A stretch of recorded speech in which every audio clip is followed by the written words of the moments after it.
Hi everyone, कैसे हैं आप लोग बताइए। पिछला दोनों लेक्चर आप लॉगरिथम्स का देख चुके हैं ना, उसके बाद ही ये समझ में आएगा, क्योंकि वो दो लेक्चर के बाद जो है वो यहां से हम लोग पढ़ेंगे। तो पिछला यदि आप नहीं देखे हुए हैं तो जरूर दोनों देख लीजिए लेक्चर, उसके बाद आपको समझ में आएगा। तो आज हम लोग जो पढ़ने वाले हैं वो 7 प्रॉपर्टी के आगे पढ़ने वाले हैं। 7 प्रॉपर्टी पहले पढ़ चुके हैं, आज 8, 9 और 10 नंबर प्रॉपर्टी पढ़ेंगे। 3 प्रॉपर्टी और बचा हुआ है लॉग का, वो चलिए पढ़ते हैं। तो आइए पहले हम लोग पढ़ते हैं 8 नंबर प्रॉपर्टी क्या है। 7 नंबर प्रॉपर्टी जो था उसको जरा सा याद कर लें एक बार।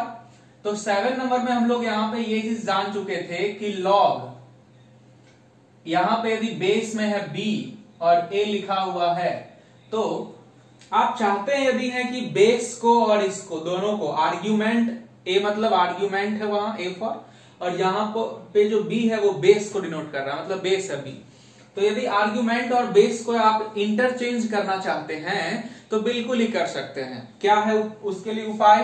तो 1/log और ये चला आया यहां पे b और यहां आ गया a। देखिए बेस और आर्ग्यूमेंट इंटरचेंज हो जाता है, 1/, में आ जाता है तब ये चीज यदि ऐसा करते हैं तो ये क्या है ना कि आपका लॉग का प्रॉपर्टी है। 7 नंबर हम लोग पढ़ चुके हैं। अब आइए यहां 8 नंबर पे प्रॉपर्टी है कि लॉग यदि यहां पे बेस पे पावर n है और आर्ग्यूमेंट में a दिया हुआ है, तो यदि बेस के पावर में n है तो आप इसको क्या कर सकते हैं? तो देखिए बेस पे पावर यदि n होना तो आप इसको 1/n इंटू लॉग और यहां a और यहां पे b ऐसे लिख सकते हैं। 1/n log a to the base b। देखिए बेस पे जो पावर था वो मल्टीप्लाई में आया, बट 1/, में उतना आएगा। एक प्रॉपर्टी और इससे पहले पढ़े थे, नंबर तो याद नहीं, बट एक्चुअली ऐसा था कि लॉग आपको याद होगा शायद, देखिएगा b और a का पावर में n। तो आपको याद है क्या होता था?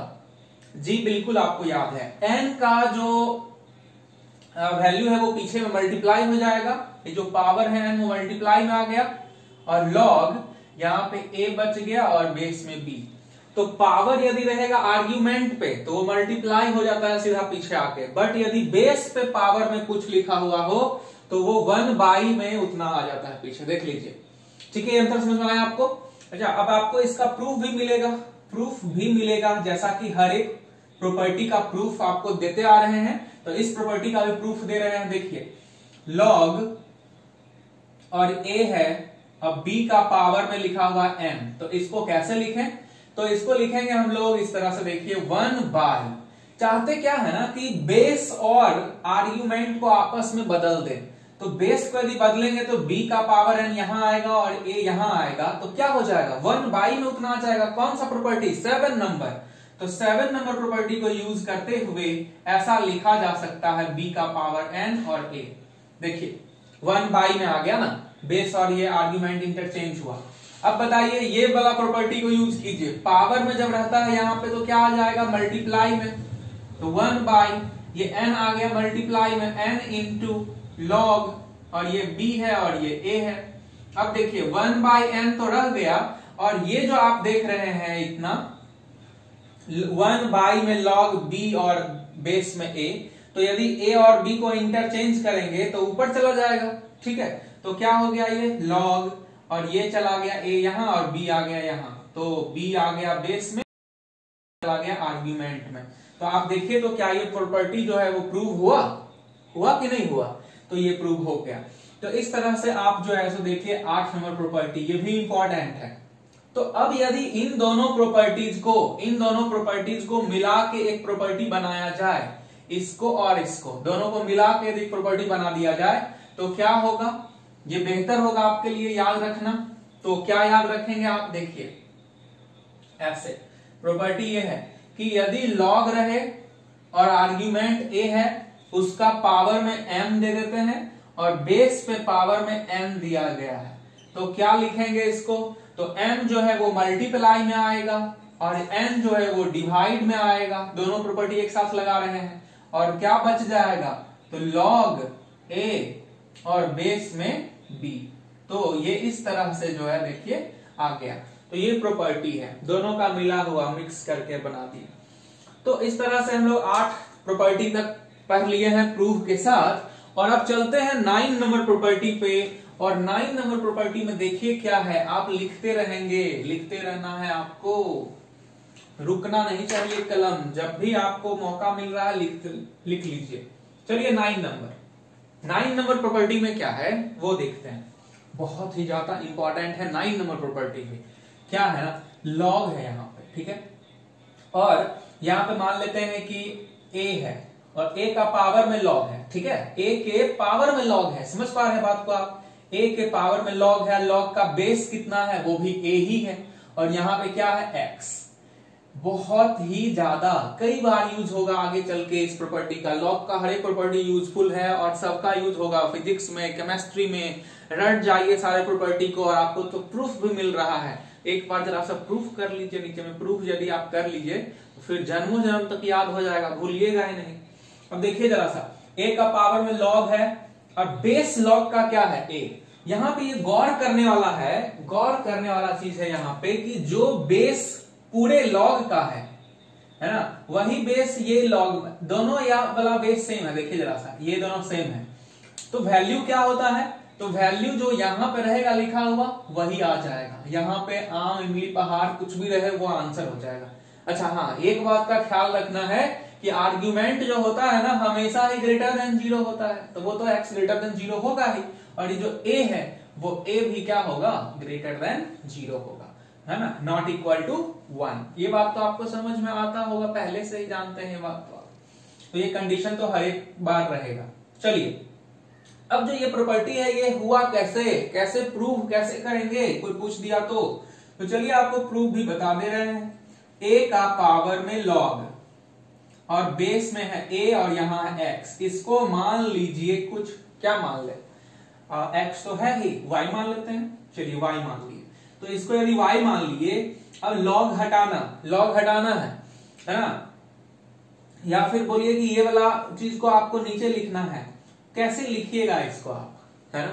तो अच्छा, पूरे को मानने से अच्छा है केवल इसको मान लेते हैं, चलिए जल्दी हो जाएगा। log एक ही स्टेप में हो जाएगा फिर प्रूफ। इसको ये जो आप ऊपर में देख रहे थे ना उसको क्या मान लिए y। अब log हटाइए, log यदि आप हटाइएगा इधर से तो log का जो बेस है a वो उधर का बेस बन जाएगा। तो x इक्वल टू a का पावर में y हो गया, ठीक है, हो गया प्रूफ जी, हो गया। देखिए टेंशन नहीं लेना आपको, y की जगह पे क्या दे दे, log और x बेस a। उल्टा जरा पढ़िए तो क्या प्रूव हो गया, उल्टा जरा पढ़िए। देखिए log a का power log x base a equal to कितना, x, प्रूव हो गया। तो ये आप जो प्रॉपर्टी है वो भी आप प्रूफ कर दिए। तो इस तरह से जो है आपका 9 नंबर प्रॉपर्टी भी हो गया, है ना। एग्जाम्पल देखना चाहते हैं क्या आप, एग्जाम्पल कैसे आएगा, इसका यूज बहुत ही होगा बहुत जगह पे। देखिए ऐसा हुआ है, मान लीजिए 2 है और 2 का पावर में लिखा हुआ है log, और log के आगे में यहाँ पे लिख दिया है बेस में 2, और यहाँ पे क्या कर दिया कि x स्क्वायर कर दिया। कोई फर्क नहीं पड़ता है, डायरेक्टली आंसर होगा x स्क्वायर आंसर, क्योंकि ये दोनों सेम है ना, सेम, तो आंसर हो गया x स्क्वायर, है ना। ये इसका एग्जाम्पल एक बता दिए। चलिए अब 10 नंबर प्रॉपर्टी पे आते हैं, लिख लिए है ना, लिख लीजिए 10 नंबर प्रॉपर्टी। चलिए जी 10 नंबर प्रॉपर्टी ये भी बहुत इंपॉर्टेंट है, हर एक प्रॉपर्टी इंपॉर्टेंट है। 10 प्रॉपर्टी है, 10 में आपको 10 के 10 याद रखने हैं, है ना, और 10 का प्रूफ बताया गया आपको। देखिए 10 नंबर प्रॉपर्टी में क्या है ना कि a का पावर log का बेस b और यहां पे है c इक्वल टू, है ना, इक्वल टू क्या होगा, c का पावर में log और बेस में b और यहां पे a। याद रखते कैसे हैं, देखिए ये प्रॉपर्टी आप देखिए, एक चीज क्या है ना, आप 10th अभी पास करके जस्ट आप आए हैं, है ना, या फिर आप जिस भी क्लास में, एक चीज देखिए आप हमेशा है, आपको क्या होता है ना कि सर पूछते हैं बताओ जी कि log और a का पावर में n बेस में b है तो क्या होगा, ऐसे आपसे सर पूछते हैं, तो आप बताते हैं कि सर n पीछे आ जाएगा, मतलब मल्टीप्लाई में आ जाएगा पहले, और a का ऐसे हो जाएगा log a बेस b, ऐसे हो जाएगा सर। आप ये बता, आपसे सर ये पूछे क्वेश्चन के रूप में और आप ये जवाब दिए, ये गलत तरीका है। आपको यदि सर पूछेंगे ये और तब आप ये यदि जवाब देते हैं ना, इसका मतलब आपको याद नहीं अच्छे से, आप उसको याद तो है फॉर्मूला बट आप उसको इंप्लीमेंट नहीं कर सकते हैं। जब क्वेश्चन में आपको जरूरत पड़ेगा इस फॉर्मूला का, उस समय आपका दिमाग क्लिक नहीं करेगा, है ना। तो क्या करना है आपको, करना यह है कि ये भी आप खुद याद रखिए और ये भी खुद याद रखिए, अपने आप से क्वेश्चन कीजिए कि log a का पावर n बेस b बराबर क्या होगा, और आप खुद जवाब दीजिए कि n into log a base b होगा। आप किसी से ये पूछवाइए मत, आपसे कोई ये पूछे और तब आप यदि आप जवाब देते हैं मतलब आप फॉर्मूला को अप्लाई नहीं कर पाएंगे क्वेश्चन में। यही अंतर है आप में और हम में। आपको ये याद नहीं रहता है, आप डायरेक्ट रिजल्ट याद कर लेते हो। राइट साइड कितना बच्चा याद कर लेता है, sin x का डिफरेंशिएशन क्या होगा, कोई पूछा तब बताएगा cos x। ये नहीं कि हाँ खुद से पूछेंगे अपने आप से कि sin x का डिफरेंशिएशन बताओ जी, और आप खुद ही जवाब देंगे cos x। तो फिर आपको दोनों चीज याद रखना है कि इतना इक्वल टू ये होगा। तो ये कैसे याद रखेंगे, देखिए इसको तरीका है याद रखने का। यदि a का पावर में log है और बेस में b है और यहाँ पे c है आर्ग्यूमेंट में ना, तो देखिए ये दोनों का इंटरचेंज होता है, ये यहां चला जाता है और ये यहां चला जाता है। ऐसा करने से वैल्यू सेम रहता है। यदि आप a और c को आपस में ऐसे साइकिल में रोटेट कर दें तो आपका वैल्यू जो है ना ऐसा करने के बाद जो आएगा वो उस वैल्यू के बराबर ही होगा पहले वाले का। ये है तरीका, फंडा, याद रखिए इस तरह से, है ना, कि आप इन दोनों को रोटेट कर दीजिएगा तो वैल्यू चेंज नहीं होगा, दोनों इक्वल है ना। अच्छा, विश्वास नहीं हो रहा है क्या, कैसे हो गया ये इक्वल जी?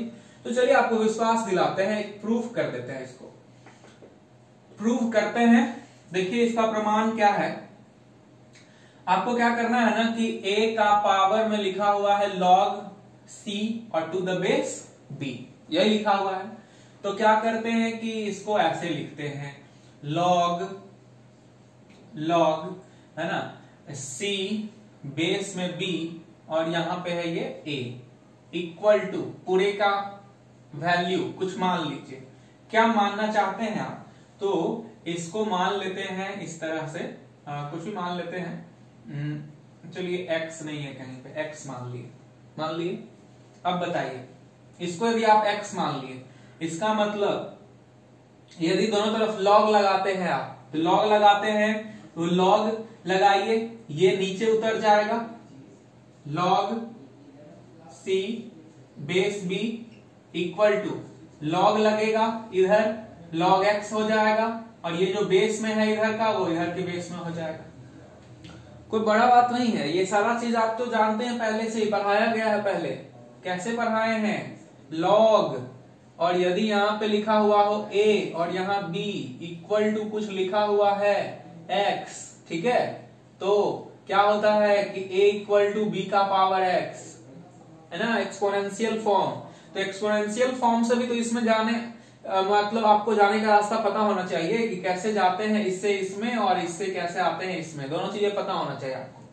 तो ये जो है सो एक्सपोनेंशियल फॉर्म में था, a का पावर में एक समथिंग लिखा हुआ था इक्वल टू x, तो इससे हम लोग उस फॉर्म में, इससे log फॉर्म में आते हैं, दोनों तरफ log लगाती है, ठीक है।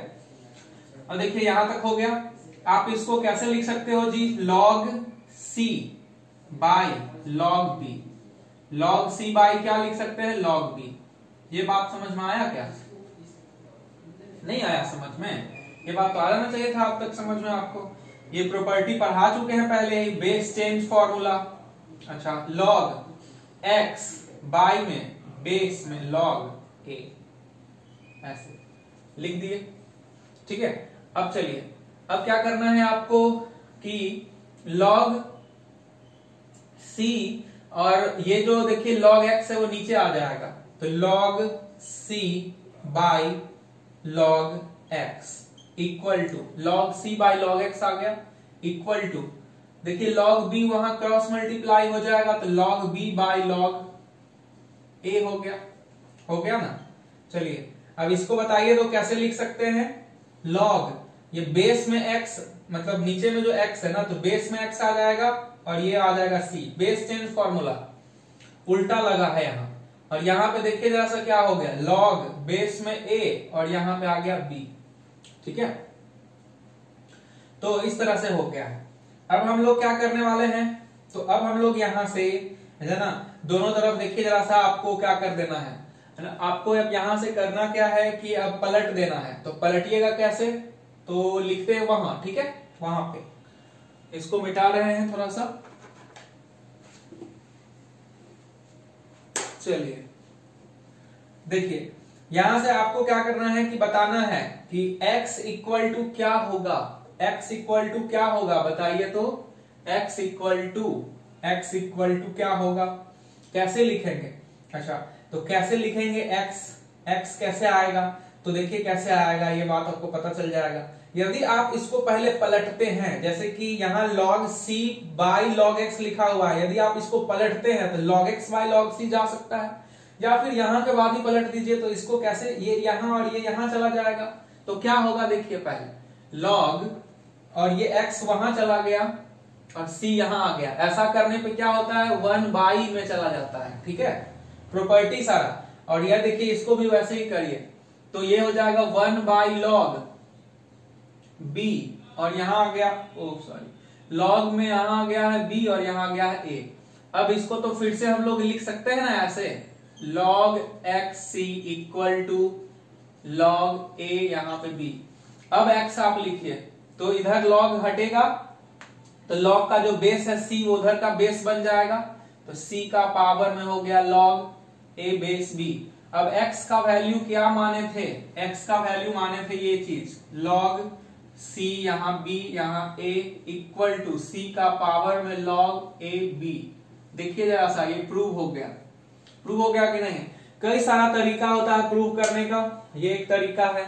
इसको x मान लिए, फिर क्या किए, इसको x माने तो इसके बाद में log लगा दी दोनों तरफ log लगाए। बेस कितना का, तो बेस जो है ना, आप बेस किसी का भी log लगा सकते हैं, है ना। आप देखिए log लगाए हैं बेस a का, ऐसा बोल सकते हैं कि बेस a का log लगाए हैं, तो बेस a का log इधर भी लगा x में, और इधर भी बेस a का log लगेगा, तो बेस a का log लगेगा तो ये आ जाएगा पावर में, और log a और बेस a 1 हो जाएगा, इसलिए ऐसा हो गया। नहीं आया समझ में, देखिए फिर से यहाँ पे बीच में एक दो तरीका है समझने का। डायरेक्ट मेथड है, डायरेक्ट मेथड में क्या किए है ना कि इसका जो a है ना, जब ये नीचे उतारेंगे तो वो a उधर चला जाएगा log के बेस में, ये एक तरीका है। और एक तरीका है कि log लगा देते हैं, बोलते हैं कि taking log both the sides. यदि log लगा देंगे तो log लगाए बेस a का log लगाए, और इधर भी log लगाए बेस a का log लगाए, तो ये तो x वहां पे जो x आप ब्लैक कलर का देख रहे हैं ना, ये तो x रह गया, देखिए कलर चेंज कर दे रहे हैं। इधर भी log a लगाए हैं, और a का पावर में कितना log b, इसमें log लगाए टोटल में, और उधर x में log लगाए, तो ये जो पावर में है a का वो तो मल्टीप्लाई में आ गया, और बच गया कितना log a बेस a, तो उसका वैल्यू कितना होता है 1 होता है ना, तो इक्वल टू इतना। अब इसको तोड़ दिए, है ना। अब बेस चेंज फॉर्मूला में आप बोलिएगा इसका बेस क्या लिए हैं, तो इसका बेस लिखे नहीं है, कुछ भी मान लीजिए आप 10, 20, 50, 100 x y z कुछ भी मान लीजिए, है ना, बेस, इसलिए कहीं भी मेंशन नहीं किया गया है, बेस चेंज फॉर्मूला से लिखे। अच्छा, इसको ले आए इधर और इसको ले आए इधर, चाहते पहले से तो आप जो है सो log c को इधर ले जाते और log a को इधर लाते, तो फिर यहाँ पे जो ये इसके बाद में यहाँ पे पलटने वाला काम किए हैं वो नहीं करना पड़ता। बट कोई दिक्कत नहीं है, आप क्या किए, इसको यहां ले आए, उसको यहां लेके चले गए, तो ये बन गया। अब फिर से इसको जिस तरह इससे ये खोले थे उसी तरह से फिर से ये खुला हुआ है, उसको बंद कर दिए, मतलब इससे वापस बैक गए, ये आया तो चाह रहे थे कि x निकले, तो x बेस में था, इसलिए पहले x को आर्ग्यूमेंट में बनाने के लिए वैसे किए हैं, ये वाला को 1 बाई इतना किए हैं आर्ग्यूमेंट में लाने के लिए। तब अब ये क्रॉस मल्टीप्लाई हुआ तो ऐसा हो गया। अब x निकाल लिए तो ये log हटेगा, तो बेस जो c है उधर का c बन जाएगा बेस, फिर प्रूव हो गया। कई सारा तरीका होता है प्रूव करने का, ठीक है। अब देखिए आपको जो है ना ये चीज को ध्यान में रखना है हमेशा, है प्रॉपर्टी 10 प्रॉपर्टी हुआ, 10 का प्रूफ आपको बताए किस तरह से प्रूव होता है ना। और प्रूव करने का एक से ज्यादा तरीका भी हो सकता है, आप कोई भी तरीका से प्रूफ कर दीजिए। जितना भी प्रॉपर्टी पीछे आप पढ़ चुके हैं वो सारा आप अप्लाई करिए प्रूव करने में नेक्स्ट वाले प्रॉपर्टी को, वही किए हैं तो जल्दी बना। और हर बार यदि बेसिक से बनाएंगे तो ज्यादा टाइम लगेगा प्रूव होने में, इसलिए जितना प्रॉपर्टी पढ़ लिए होते हैं ना उसको यूज कर लेते हैं अगले प्रूफ में। चलिए जी, 10 प्रॉपर्टी, 10 का 10 प्रॉपर्टी आप याद कर लीजिए, और यदि याद हो गया जिन जिन को तो कमेंट कर देंगे सर कि याद हो गया है, ठीक है, तो समझ लेंगे हम आप पे विश्वास करके कि आपको याद हो चुका है।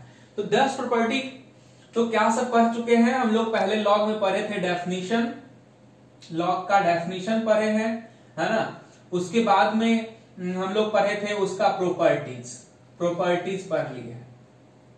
डेफिनेशन और प्रॉपर्टीज के बाद में अब हम लोग पढ़ेंगे ग्राफ, लॉग का ग्राफ पढ़ेंगे, ठीक है। और फिर ग्राफ से पहले एक छोटा सा चीज है डोमेन रेंज के बारे में, वो चीज आप पहले ही डेफिनेशन में ही क्लियर कर दिए हैं आपका। देखिए तो जरा सा, y इक्वल टू लॉग, यहां पे लिखते हैं x और यहां b लिखते हैं बेस, ये है लॉगरिथमिक फंक्शन। क्या है ये? लॉगरिथमिक फंक्शन, लॉगरिथमिक फंक्शन, ठीक है। चलिए, लॉगरिथमिक फंक्शन है। अच्छा, फंक्शन क्या होता है, नया लग रहा है क्या आप लोग को? तो फंक्शन यदि जिन बच्चों को नया लग रहा है ना, तो वो बात थोड़ा सा बस एक ध्यान रखे। फंक्शन 11th में पढ़ाया जाना है, बाकी आगे है, अभी तो बेसिक क्लास चल रहा है ना। फंक्शन बस इतना याद रखे कि ये है कोई फंक्शन, फंक्शन का मतलब कोई मशीन, ये कोई मशीन है ना, कोई मशीन है, इसमें इनपुट का ये रास्ता है और इधर से आउटपुट निकलता है। मशीन में क्या होता है, इनपुट देते हैं आउटपुट निकलता है। ऐसा मशीन जिसमें कि आप यदि इनपुट देते हैं कुछ, है ना, इनपुट यदि आप कुछ देते हैं तो उस इनपुट के बदले केवल एक आउटपुट निकलना चाहिए, केवल एक से ज्यादा आउटपुट निकलेगा तो फिर मशीन फंक्शन नहीं कहलाएगा। एक इनपुट के बदले में एक ही आउटपुट आना चाहिए, ठीक है, बात समझ गए। तो वो होता है उस तरह का, एक से ज्यादा आउटपुट नहीं होना चाहिए। अच्छा, अब जो ये इनपुट आप इसमें डालते हैं, है ना, इनपुट, ये जो आप इनपुट इस मशीन में डाल रहे हैं, तो ऐसा भी नहीं है कि कोई मशीन है तो उसमें आप जो मन चाहे वो डाल सकते हैं, है ना। कोई मशीन अपने दिमाग में लाइए, पंखा दिखा, अब पंखा मशीन है, क्या उसमें इनपुट कुछ भी डाल सकते हैं? या फिर लाइट थी, सिर्फ बिजली, केवल बिजली से ना वो चलेगा पंखा, तो आप उसमें इनपुट के रूप में केवल करंट दे सकते हैं, इलेक्ट्रिसिटी, है ना। तो आपका इनपुट जो हुआ वहां पे वो करंट हुआ। तो जो इनपुट किसी मशीन में डाल सकते हैं। अच्छा, अब कोई जूस निकालना मशीन है तो आप उसमें गन्ना दे दीजिए या नींबू दे दीजिए, संतरा दे दीजिए, मौसमी दे दीजिए, ये सब का जूस निकाल देगा। तो ये सब जो इनपुट है उसका, तो किसी मशीन में जो इनपुट दे सकते हैं जिसपे मशीन काम करेगा, वो इनपुट के कलेक्शन को, कलेक्शन ऑफ ऑल इनपुट्स, है ना, इज कॉल्ड डोमेन। क्या? डोमेन। हाँ, डोमेन का मतलब होता है कि किसी भी फंक्शन में या किसी भी मशीन में आप क्या क्या इनपुट डाल सकते हैं। और इनपुट सब नहीं डाल सकते आप, वैसा ही इनपुट आप डालिएगा, वैसा ही चीज आप उसमें डाल सकते हैं जिसपे फंक्शन एक वेल डिफाइंड आउटपुट भी दे। ऐसा नहीं कि फंक्शन मशीन है कोई, है ना, उसमें कुछ ऐसा चीज डाल दिए कि एकदम धुआं देने लगा, नहीं, फंक्शन में ऐसा चीज डालना है, मशीन में ऐसा चीज डालना है जिसपे फंक्शन जो है काम करे, मशीन काम करे, अच्छा सा आउटपुट दे, जिसके लिए बनाया गया है वो काम करे। तो ये जो लॉग फंक्शन है ना, इसका डोमेन क्या है? डोमेन का मतलब इसमें कलेक्शन ऑफ इनपुट्स, इसमें क्या क्या इनपुट डाल सकते हैं। तो पहले इनपुट डालने वाला जगह कहाँ है, देखिए ये है जगह, ये जो आप x देख रहे हैं ना यहाँ पे लॉग के आगे में लिखा हुआ, तो ये देखिए ऐसा हम बॉक्स बना दे रहे हैं यहाँ पे, है ना, ये जो है ना, ये जगह है जहां पे इनपुट डाला जाता है। तो आप यहाँ पे इनपुट डाल सकते हैं, क्या क्या डाल सकते हैं। तो लॉग का डेफिनेशन में ही बता दिया गया था आपको कि जो x होता है वो ग्रेटर देन 0 होता है ऑलवेज। इसका मतलब इसमें जो आप x डाल सकते हैं वो only positive numbers, positive real numbers. तो आप x का वैल्यू ग्रेटर देन 0 होने का मतलब हुआ इसका जो डोमेन होगा वो 0 से इंफिनिटी होगा, 0 से इंफिनिटी के बीच का नंबर कोई भी डाल सकते हैं आप, ठीक है। 0 से इंफिनिटी के बीच का कोई भी नंबर आप क्या कर सकते हैं, उसमें डाल सकते हैं। 0 to इंफिनिटी ऐसे लिखेंगे, ये ओपन इंटरवल है, इंटरवल एक टॉपिक आएगा आगे, अभी देखिए 0 से इन्फिनिटी ऐसे लिखने का मतलब हुआ 0 से लेके इन्फिनिटी के बीच का कोई भी पॉजिटिव नंबर आप उसमें डाल सकते हैं, ठीक है ये। अच्छा, कहीं कहीं पे आपको ये भी लिखा हो सकता है, तो घबराइएगा नहीं। आर प्लस का क्या मतलब? Positive real number means greater than zero, positive real numbers, ठीक है। तो डोमेन ये हो गया। अच्छा डोमेन, एक चीज और, ब्रैकेट में कहीं आप ये देख कर घबरा ना जाएं, इसलिए चिंता हो रही थी मुझे, तो आप देखिए जैसा लिख लीजिए 0 से इन्फिनिटी ऐसे, ऐसा भी लिखा रहता है ब्रैकेट, वो ओपन ब्रैकेट ही है, ठीक है, यही वाला ब्रैकेट वो भी है। अब देखिए डोमेन तो हो गया, समझ गए कि इनपुट का कितना कलेक्शन होता है वो डोमेन कहलाता है। ये मशीन यहाँ पे क्या है? लॉग, ये लॉग वाला मशीन है। अच्छा अब आउटपुट बात करते हैं। आउटपुट यहां से जो निकल रहा है आउटपुट, एक इनपुट पे केवल एक आउटपुट है ना, एक इनपुट पे केवल एक आउटपुट। हर एक इनपुट पे आउटपुट क्या? नो। वैसा इनपुट जो वैलिड हो, जो मशीन जिसके लिए बना हुआ हो, यदि वो इनपुट डालते हैं तो जरूर उस पे आउटपुट देना चाहिए। यदि मान लीजिए कि पंखा है और बिजली दिए उसमें और वो चला ही नहीं, इनपुट तो है उसका, डोमेन में तो है करंट, यदि वो चला ही नहीं, फैन, इसका मतलब फैन क्या है? खराब है, फंक्शन वो नहीं कर रहा है, मतलब वो फंक्शन नहीं होगा। यदि किसी भी फंक्शन में जो इनपुट वैलिड है वो डालने पे आउटपुट नहीं मिलता है तो फिर वो फंक्शन नहीं है। तो हर एक वैलिड इनपुट पे एक और केवल एक आउटपुट देने वाला मशीन कहलाता है फंक्शन, ठीक है। फंक्शन क्या कहलाता है? फिर से बोलिए, मन में दोहराइए, है ना। वैसा मशीन जो हर एक वैलिड इनपुट पे एक और केवल एक आउटपुट दे, उस तरह के मशीन को कहते हैं फंक्शन। समझ गया बात? तो चलिए, लॉग एक फंक्शन है, मतलब लॉग एक मशीन है जिसमें इनपुट डाल सकते हैं आप, 0 से इन्फिनिटी वैलिड है वो, है ना। अब आउटपुट का मतलब होता है जितना भी आउटपुट मिला, जितना भी पॉसिबल आउटपुट्स है, ऑल पॉसिबल आउटपुट्स के कलेक्शन को कहते हैं रेंज। तो रेंज का बात कर लिया जाए कि रेंज क्या होगा, तो रेंज का मतलब इसका वैल्यू। आपको डेफिनेशन में फिर से जाना पड़ेगा, फर्स्ट लेक्चर डेफिनेशन पे जाइए, बताए थे जो इसका वैल्यू होता है may be any real number, कोई भी रियल नंबर हो सकता, मतलब माइनस इन्फिनिटी से प्लस इन्फिनिटी इसका रेंज होता है, ओके। और इसको हम लोग आर भी कहते हैं, आर का मतलब सेट ऑफ रियल नंबर्स। चलिए, तो डोमेन और रेंज तो आप समझ गए, इनपुट आउटपुट भी समझ गए। रेंज का मतलब होता है, डोमेन का मतलब क्या होता है? तो डोमेन का मतलब होता है सेट ऑफ, सेट का मतलब नहीं समझ में आ रहा है तो कोई दिक्कत नहीं है, collection of all valid inputs, ठीक है, इतना समझिए अभी। For which function is defined, valid inputs का मतलब क्या? For which function is defined, for which function is defined. बात समझ में आया जी? अच्छा, रेंज का क्या मतलब? रेंज का मतलब कलेक्शन ऑफ, कलेक्शन मतलब सेट यहां बोलना चाह रहे हैं, है ना, collection of all outputs range कहलाता है। तो डोमेन रेंज का बात कर लिए, अब हम लोग चलते हैं सीधा ग्राफ पे। ग्राफ क्या होता है आप चलिए देखते हैं। ग्राफ पे लिख लीजिए, नहीं लिख पाए हैं यदि तो आप वीडियो को रोक लीजिएगा बाद में और फिर देख के लिख लीजिएगा, अपने कॉपी में छाप लीजिएगा। चलिए जी, अब हम लोग चलते हैं, बात करते हैं ग्राफ पे चलते हैं, ठीक है। तो देखिए, दो तरह का ग्राफ होता है लॉग का। क्योंकि दो तरह का ग्राफ क्यों होता है? लॉग यहां पे यदि बेस है, यहां पे यदि एक्स है, तो आप जानते हैं कि b का वैल्यू जीरो नहीं हो, सॉरी b का वैल्यू ग्रेटर देन 0 होता है और 1 नहीं हो सकता। तो इस बेसिस पे यदि b आधार बेस के बेसिस पे बांटना चाहे तो इसको हम दो तरह के दो भाग में बांट सकते हैं। दो भाग में कैसे बांट सकते हैं? तो एक b जो कि ग्रेटर देन 1 हो but less than 0, sorry greater than 0 हो बट लेस देन 1 हो। देखिए 0 1 के बीच में आप क्या बोले हैं बेस के बारे में? बेस के बारे में आप बोले हैं कि 0 से लेके और, है ना, बाकी हर एक उधर का होगा नंबर, बस 1 नहीं होगा। तो ठीक है, 1 को छोड़ दिए तो हो सकता है ना कि 1 और 0 के बीच में हो, है ना, और एक हो सकता है कंडीशन कि 1 से बड़ा और इंफिनिटी तक हो। तो एक पार्ट लिए जब b का वैल्यू 0 1 के बीच में है, और एक पार्ट लेते हैं जब b का वैल्यू ग्रेटर देन 1 है। 1 दोनों में छोड़ा गया है, 1 ना तो यहां लिए है ना यहां लिए है, 1 ले ही नहीं सकते ना, वहां लिखा हुआ है।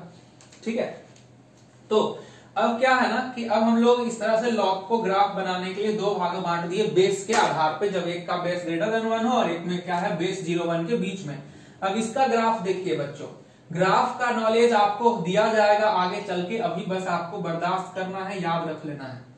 अभी आपको ग्राफ जो है सो इसका याद कर लेना है। ठीक है, ग्राफ आता कैसे है वो बस बताते हैं। ग्राफ कैसे आता है कोई भी चीज का ग्राफ, आपको जैसे बोला जाता है कि y इक्वल टू क्या चीज का आपको ग्राफ याद होगा अभी, y इक्वल टू एक्स याद है, x y equal to x, ऐसा ओरिजिन से पास करता है ना। y equal to x square याद है, ऐसा y equal to x square. y equal to आपको क्या sin x याद है, ऐसे, है ना। तो ये सब ग्राफ होता है। ग्राफ होता क्या है, ग्राफ होता है जो कि पिक्चर के माध्यम से इनपुट और आउटपुट में रिलेशन बताता है ना। पिक्टोरियल डायग्राम है ये, बस इनपुट और आउटपुट के रिलेशन को बताता है वो, कि इनपुट क्या दिए तो आउटपुट क्या निकला। तो देखिए ये बहुत मेहनत का काम है, ग्राफ को मतलब जो है सो याद ही रखना पड़ता है वैसे हालांकि, लेकिन हम लोग कुछ समझाने की कोशिश तो करते ही हैं बच्चों को।